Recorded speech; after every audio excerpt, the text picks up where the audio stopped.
सूक्ष्म अर्थशास्त्र, आपकी जेब का साथी। दोस्तों, क्या आपने कभी सोचा है कि पेट्रोल डीजल के दाम क्यों बढ़ाते हैं, या फिर आपके पसंदीदा स्मार्टफोन की कीमत कैसे तय होती है? ये सब सवालों के जवाब छुपे हैं सूक्ष्म अर्थशास्त्र में। सूक्ष्म अर्थशास्त्र यानी माइक्रो इकोनॉमिक्स असल में हमारी रोजमर्रा की जिंदगी से जुड़ा हुआ है। यह हमें बताता है कि कैसे हम अपने सीमित संसाधनों का इस्तेमाल करके ज्यादा से ज्यादा जरूरतें पूरी कर सकते हैं। इस वीडियो में हम सूक्ष्म अर्थशास्त्र के कुछ बुनियादी सिद्धांतों को आसान भाषा में समझेंगे और देखेंगे कि कैसे यह आपके पर्सनल और प्रोफेशनल लाइफ में काम आ सकता है। तो चलिए शुरू करते हैं। दोस्तों, मार्केट में हर चीज का एक दाम होता है ना? लेकिन क्या आपने कभी सोचा है कि यह दाम तय कैसे होता है? यहीं पर आती है मांग और आपूर्ति की भूमिका। मान लीजिए गर्मी का मौसम है और आम का सीजन है। अब क्योंकि गर्मी में आम की डिमांड बढ़ जाती है और सप्लाई कम रहती है, तो आम का दाम बढ़ जाता है। वहीं जैसे जैसे सीजन आगे बढ़ता है और आम की सप्लाई बढ़ती जाती है, वैसे वैसे दाम कम होने लगते हैं। तो मांग और आपूर्ति का यह खेल ही तय करता है कि किसी भी चीज का दाम क्या होगा। यह एक ऐसा खेल है जो हर वक्त हमारे आसपास चल रहा होता है। दोस्तों, हम सब कंज्यूमर्स हैं। हर रोज हम कुछ न कुछ खरीदते हैं, किराने का सामान, कपड़े, गैजेट्स और भी बहुत कुछ। लेकिन क्या आपने कभी सोचा है कि आप किसी खास चीज को क्यों खरीदते हैं? मान लीजिए आपको 2 टी-शर्ट पसंद आती है। एक ब्रांडेड है और महंगी है, दूसरी लोकल है और सस्ती है। अब आप किस टी-शर्ट को चुनेंगे? जाहिर सी बात है, आपकी पसंद आपके बजट, जरूरत और ब्रांड प्रेफरेंस पर निर्भर करेगी।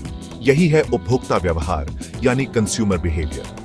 यह समझना कि लोग अपनी जरूरतों, बजट और पसंद के हिसाब से क्या, क्यों और कैसे खरीदते हैं। चैप्टर 3, मूल्य निर्धारण, कीमत का खेल। दोस्तों, आपने देखा होगा कि एक ही तरह के प्रोडक्ट के दाम अलग अलग दुकानों में अलग अलग होते हैं। ऐसा क्यों होता है? यह समझने के लिए हमें मूल्य निर्धारण के बारे में जानना होगा। किसी भी प्रोडक्ट या सर्विस की कीमत तय करने के पीछे कई फैक्टर होते हैं, जैसे उत्पादन लागत, मार्केट डिमांड, कंपटीशन और कंपनी का प्रॉफिट मार्जिन।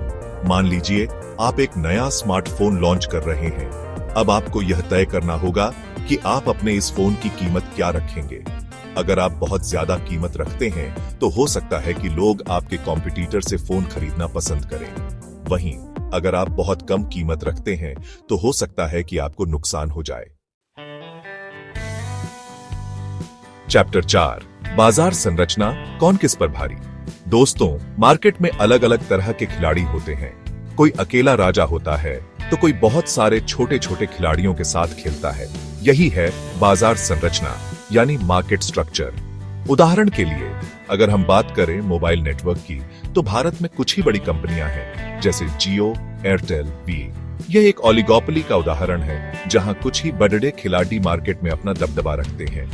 वहीं अगर हम बात करें सब्जी बेचने वालों की, तो यहाँ पर परफेक्ट कंपटीशन देखने को मिलती है, जहां बहुत सारे विक्रेता होते हैं और कोई भी कीमतों को अकेले प्रभावित नहीं कर सकता। चैप्टर 5, उत्पादन सिद्धांत, मुनाफे का रास्ता।